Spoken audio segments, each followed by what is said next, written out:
Welcome to MWA। आज है 2 मई 2026 और 2 मई 2026 से करंट अफेयर्स के जितने भी इम्पोर्टेंट क्वेश्चन बन सकते हैं सारे हम इस वीडियो में डिस्कस करेंगे और हर क्वेश्चन से रिलेटेड फैक्ट भी मैं आपको बताऊंगी। तो आप पूरा वीडियो बहुत ध्यान से देखिए। लास्ट में मैं आपसे क्वेश्चन पूछूंगी, उसका आंसर आपको कमेंट बॉक्स में बताना है। तो चलिए स्टार्ट करते हैं। बिल्कुल, आज की क्लास काफी एक्शन पैक्ड होने वाली है। हाँ, तो ओके, लेट्स अनपैक दिस। आज के करंट अफेयर्स बहुत ही डेंस है, मतलब लिस्ट काफी लंबी है ना? व्हाट्स फैसिनेटिंग हियर इज कि आज के नोट्स में ना अपॉइंटमेंट से लेकर इंटरनेशनल रिकॉर्ड्स तक सब कुछ कवर हुआ है और हर एक फैक्ट एग्जाम के पॉइंट ऑफ व्यू से बहुत क्रिटिकल है। बिल्कुल, पर घबराना नहीं है किसी को। हमने इसको ट्रिक्स और मिमोनिक्स के साथ डिकोड करेंगे। तो सबसे पहले स्टार्ट करते हैं। हेडिंग नंबर 1, अंतर्राष्ट्रीय मजदूर दिवस, जो 1 मई को होता है। Right, labour day. हाँ, तो शुरुआत अमेरिका के शिकागो में 1 मई 1886 को हुई थी, जब ना 8 घंटे की शिफ्ट वाली डिमांड उठी थी। देखो, ये तो ग्लोबल हिस्ट्री हो गई, पर अगर हम इंडिया की बात करें ना, तो भारत में पहली बार 1 मई 1923 को मद्रास में ये मनाया गया था। इसको ध्यान रखना है, मद्रास में। अच्छा, और 1 तारीख वाले कुछ और इम्पोर्टेंट डेज भी है नोट्स में, जैसे 1 जनवरी को वैश्विक परिवार दिवस होता है। हाँ, और 1 दिसंबर को 3 चीजें होती हैं: एड्स दिवस, बीएसएफ का स्थापना दिवस और नागालैंड दिवस। अब इनको याद रखने की ट्रिक सुन लीजिए। हाँ, ट्रिक बताइए। ट्रिक है, 1 मई को मजदूर ने 8 घंटे काम करके मद्रास में कमाई की। सिंपल। वाह, ये सही है। डेट, 8 घंटे और मद्रास, तीनों आ गए इसमें। एग्जैक्टली। तो अब क्विज टाइम। बताइए, भारत में पहली बार मजदूर दिवस कहाँ मनाया गया? अभी तो बताया आपने, मद्रास में। वैश्विक परिवहन दिवस हो तो वही आंसर होगा, क्योंकि वो तो 1 जनवरी को होता है ना। Right, perfect. चलिए, अब हेडिंग नंबर 2 पर आते हैं। लेबर राइट्स से सीधा चलते हैं ग्लोबल कल्चर पर। 2026 की ब्रिक्स संस्कृति कार्य समूह बैठक, हाँ, ये काफी इंपॉर्टेंट है। इसका आयोजन नई दिल्ली में हुआ है और सबसे बड़ी बात, 2026 में ब्रिक्स की अध्यक्षता भारत कर रहा है। पर यहाँ एक सवाल उठता है, मतलब ब्रिक्स जो बेसिकली ब्राजील, रशिया, इंडिया, चीना और साउथ अफ्रीका का एक इकोनॉमिक फोरम है, वहाँ कल्चर का क्या काम? हाँ, ये थॉट तो आता है कि ट्रेड की जगह संस्कृति क्यों? देखो, इसका असली उद्देश्य इन देशों के बीच कल्चरल बॉन्ड मजबूत करना है। डिप्लोमेसी सिर्फ पैसों से नहीं, सॉफ्ट पावर से भी चलती है। Right, make sense. इसकी ट्रिक सुनिए। 26 में इंडिया ने ब्रिक्स की संस्कृति दिल्ली में सजाई। अब फटाक से बताइए, बैठक कहाँ हुई? नई दिल्ली में। और 2026 में अध्यक्षता कौन कर रहा है? अपना प्यारा भारत। चलिए आगे बढ़ते हैं हेडिंग 3 की तरफ। राष्ट्रीय नियुक्तियां यानी नेशनल अपॉइंटमेंट्स। लिस्ट काफी बड़ी है। ध्यान से सुनना पड़ेगा इसको। हाँ, तो CGDA बने हैं अनुग्रह नारायण दास। एम्स दिल्ली के कार्यकारी निदेशक हैं निखिल टंडन। राइट। नैस्कॉम के अध्यक्ष हैं श्रीकांत बेलाकान मकानी। एयरटेल इंडिया के MD CEO शाश्वत शर्मा और नीति आयोग के उपाध्यक्ष अशोक कुमार लहेड़ी। ये यहाँ आकर ना लिस्ट थोड़ी हैवी हो जाती है। इतने नाम याद कैसे रखें? वही तो, एग्जाम में तो मिक्सअप हो जाएगा। Here's where it gets really interesting. एक छोटी सी ट्रिक से सब याद हो जाएगा। ट्रिक है अनुग्रह की रक्षा, अशोक की नीति। अरे वाह, रक्षा से डिफेंस अकाउंट्स यानी अनुग्रह नारायण दास, नीति से नीति आयोग के अशोक कुमार लाइदी, और शाश्वत का एयरटेल तो क्लियर ही है। तो जल्दी से बताइए, CGDA कौन बने हैं? अनुग्रह नारायण दास और नीति आयोग के उपाध्यक्ष हैं अशोक कुमार लाइदी। Perfect recall. अब चलते हैं हेडिंग 4 पर, स्पोर्ट्स की दुनिया में। IBSF विश्व बिलियर्ड्स चैंपियनशिप 2026। ये बड़ा अपसेट था एक्चुअली। हाँ, इस बार खिताब सौरभ कोठानी ने जीता है और उन्होंने हराया किसको? बिलियर्ड्स किंग पंकज अडवाणी को। आयोजन कार्लो आइलैंड में हुआ था। पंकज अडवाणी को हराना अपने आप में एक बहुत बड़ा रिकॉर्ड है। इसकी ट्रिक है, सौरभ ने पंकज को आयरलैंड के बोर्ड पर हरा दिया। नाइस। तो सौरभ विनर, आयरलैंड वेन्यू। अब क्विज हो जाए। खिताब किसने जीता? सौरभ कोठारी ने। और आयोजन कहाँ हुआ? कार्लो आइलैंड में। ठीक है, तो अब हेडिंग 5, 66वां स्थापना दिवस, वापस 1 मई पर आते हैं। हाँ, 1 मई 1960 की डेट। इस दिन गुजरात और महाराष्ट्र बॉम्बे स्टेट से अलग होकर बने थे। आधार थी उनकी भाषा, गुजराती और मराठी। बिल्कुल, और यहाँ गुजरात के कुछ फैक्ट्स पर फोकस करना जरूरी है। CM है भूपेंद्र भाई पटेल, गिर नेशनल पार्क वही है जो एशियाटिक लायंस के लिए फेमस है। और एक बड़ा अपडेट ये भी है कि 2030 के कॉमनवेल्थ गेम्स गुजरात के अहमदाबाद में होंगे। एग्जैक्टली अब इसको याद रखने की ट्रिक सुनिए। 1 मई 60 को गुम हुआ बॉम्बे, GUM। गुजरात और महाराष्ट्र। बहुत बढ़िया। तो गठन वर्ष हुआ 1960 और 2030 के कॉमनवेल्थ गेम्स कहाँ होंगे? अहमदाबाद में। चलिए अब टेक्नोलॉजी की बात करते हैं। हेडिंग 6, भारत का पहला AI संचालित बहुभाषी इमरजेंसी हेल्पलाइन फीचर, जिसका नाम है नम्मा 112। हाँ, नम्मा 112, जो बेंगलुरु कर्नाटका में लॉन्च हुआ है। ये मल्टीलिंगुअल है। अब इसका बिगर पिक्चर कनेक्ट करते हैं। बेंगलुरु ही क्यों? क्योंकि वहां इसरो का हेडक्वार्टर है और बेस्ट सिटीज इंडेक्स 2026 में बेंगलुरु टॉप पर है। सिलिकॉन वैली ऑफ इंडिया है आखिर, तो इसकी कोई ट्रिक है? हाँ, ट्रिक है। AI से नम्मा करो बेंगलुरु में। नम्मा मतलब नमस्ते। तो बताइए, AI नम्मा 112 के शहर में शुरू हुआ, बेंगलुरु में। और बेस्ट सिटीज इंडेक्स में टॉप पर कौन है? उसका आंसर भी बेंगलुरु ही है। चलिए अब हेडिंग 7 की तरफ बढ़ते हैं, और ये बहुत ही शॉकिंग रिकॉर्ड है। हाँ, पार्क स्ट्रीट वाला रिकॉर्ड है ना? Exactly. So what does this all mean? सिर्फ 7 साल का एक बच्चा है, ईशांग सिंह, जो रांची से है। उसने पाक जल डमरू मध्य को 9 घंटे 50 मिनट में तैरकर पार कर लिया। मतलब ये सच में अनबिलीवेबल है। 29 से 30 किलोमीटर की दूरी, और वो भी समुंदर में। वही तो, प्रोफेशनल्स के पसीने छूट जाते हैं वहां। 7 साल का ईशान श्रीलंका तक तैर गया 10 घंटे से भी कम में। तो किस जल डमरू मध्य को पार किया? पक जल डमरू मध्य को, जो भारत और श्रीलंका के बीच है।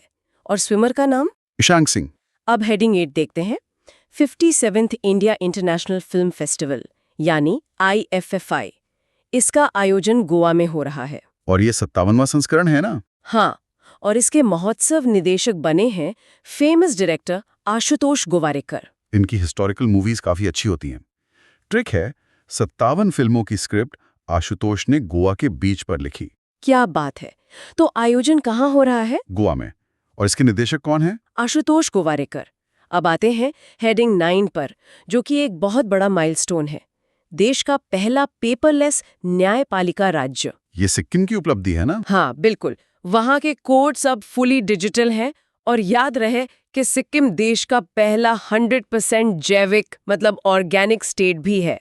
सिक्किम के कुछ और इंटरेस्टिंग फैक्ट्स भी हैं। ये भारत का दूसरा सबसे छोटा राज्य है और आबादी में सबसे कम है।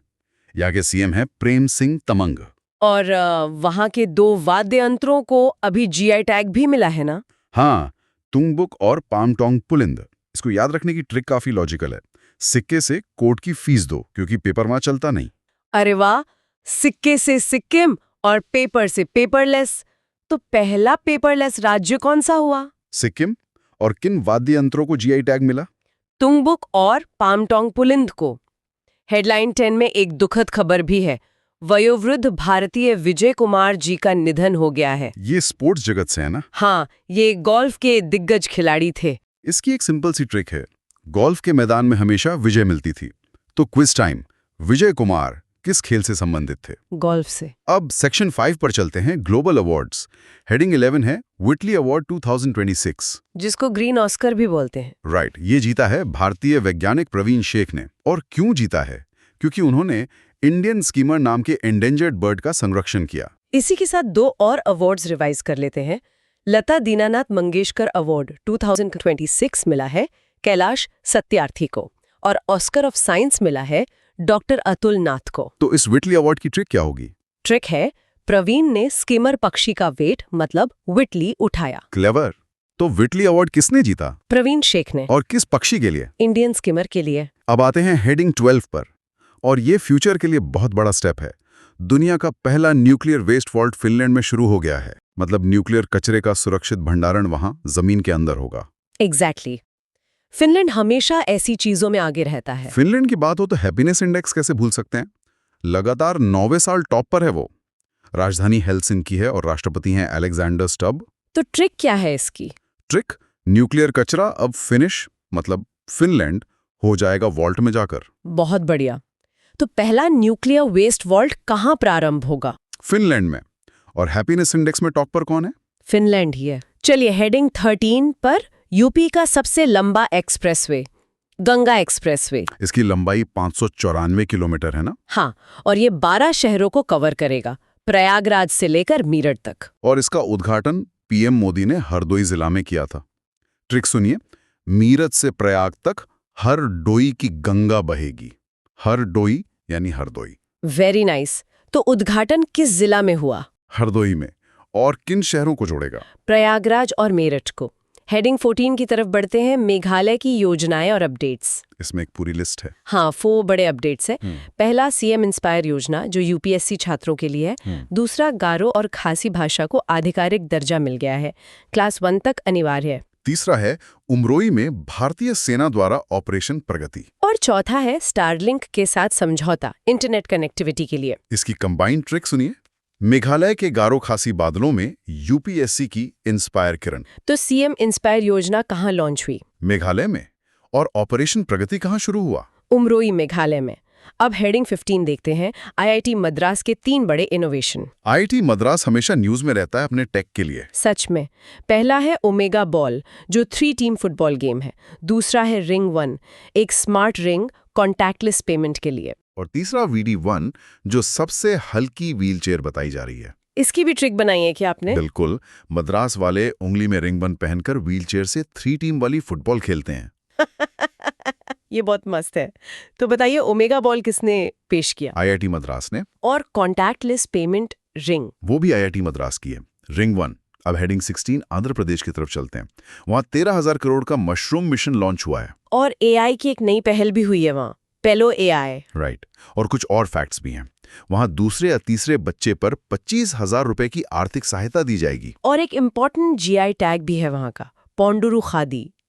ट्रिक सुनिए, आंध्रा के मशरूम खाकर पेलो एआई ने खादी बुनी। तो मशरूम मिशन किसने लॉन्च किया? आंध्र प्रदेश ने। और पोंडुरु खादी कहां से है? आंध्र प्रदेश से। अब सीधा चलते हैं नॉर्थ में, हेडिंग 17, लद्दाख, जो भारत का सबसे बड़ा यूनियन टेरिटरी है। हाँ, यहाँ 5 नए जिले जोड़े गए हैं। जी हाँ, पहले 2 थे, अब कुल 7 हो गए हैं। और यहाँ भारत का पहला पेट्रोग्लिफ संरक्षण पार्क बन रहा है। पेट्रोग्लिफ्स यानी चट्टानों पर उकेरी गई प्राचीन कलाकृतियां। और रिकॉर्ड की बात करें तो लद्दाख पहला पूर्ण साक्षर केंद्र शासित प्रदेश बन गया है। इसकी ट्रिक है लद्दाख की विरासत, यानी पेट्रोग्लिफ में अब 7 रंग भर गए। तो कितने नए जिले बने? 5 नए जिले। और पेट्रोग्लिफ पार्क कहाँ है? लद्दाख में। हेडिंग 18 है डिफेंस और टेक्नोलॉजी अपडेट्स। सिप्री की रिपोर्ट आई है, जिसमें बताया गया है कि डिफेंस खर्च में अमेरिका नंबर 1 पर है। और हमारा भारत अब 5वें स्थान पर आ गया है। टेक में भी कुछ अपडेट्स हैं। कलपत्तम तमिलनाडु में फास्ट ब्रीडर रिएक्टर शुरू हुआ है। और चीना के सैजिन विश्वविद्यालय ने प्रत्यक्ष कोयला ईंधन सेल बनाया है। और यूपी के सिकंदराबाद में लिथियम बैटरी रिसाइकलिंग प्लांट लगाया है। ट्रिक, कलपक्कम का रिएक्टर, सिकंदराबाद की बैटरी। तो रक्षा खर्च में भारत का स्थान क्या है? 5वां। और फास्ट ब्रीडर रिएक्टर कहाँ है? कलपक्कम, तमिलनाडु में। हेडिंग 19 शेखा झील के बारे में है। ये एक नई रामसर साइट बनी है। कहाँ स्थित है ये? ये अलीगढ़ यूपी में स्थित है। और ये देश की 99th और यूपी की 12वीं रामसर साइट है। यहाँ एक लिंक्ड फैक्ट भी याद कर लेते हैं। छत्तीसगढ़ की सीएम ने ई श्रम साथी ऐप लॉन्च किया है। अब शेखा झील की ट्रिक, अलीगढ़ के ताले में 99वीं शेखा यानी शखा जुड़ गई। तो शेखा झील कहाँ है? अलीगढ़ में। और यूपी के कौन से क्रम की साइट है ये? 12वीं साइट है। अब आते हैं फाइनल हेडिंग 20 पर, ग्लोबल इंटरनेशनल अपडेट्स। 4 बड़े अपडेट्स हैं इसमें। पहला, टर्की ने 15 साल से कम उम्र के बच्चों के लिए सोशल मीडिया सीमित कर दिया है। दूसरा, यूएई ओपेक से अलग हो गया है। तीसरा, जापान ने जानलेवा हथियारों के निर्यात से 100% प्रतिबंध हटा लिया है। और चौथा, बांग्लादेश में दिनेश त्रिवेदी नए उच्चायुक्त बने हैं। ट्रिक सुन लीजिए इसकी, टर्की के बच्चों को सोशल मीडिया बंद, जापान ने हथियार किए पन, मतलब शुरू। तो किस देश ने सोशल मीडिया सीमित किया? टर्की ने। और हथियार निर्यात से प्रतिबंध किसने हटाया? जापान ने। तो देखा, आज हमने 2 मई 2026 करंट अफेयर्स को कंप्लीट सीक्वेंस में डिटेल से समझा। अगर आपको क्लास यूजफुल लगी हो तो वीडियो को लाइक करें, थम्स अप, चैनल मंजिल विद अंसारी को सब्सक्राइब करें और बेल आइकन को प्रेस करें। और अपने सीरियस एस्पिरेंट दोस्तों के साथ जरूर शेयर करें। चलिए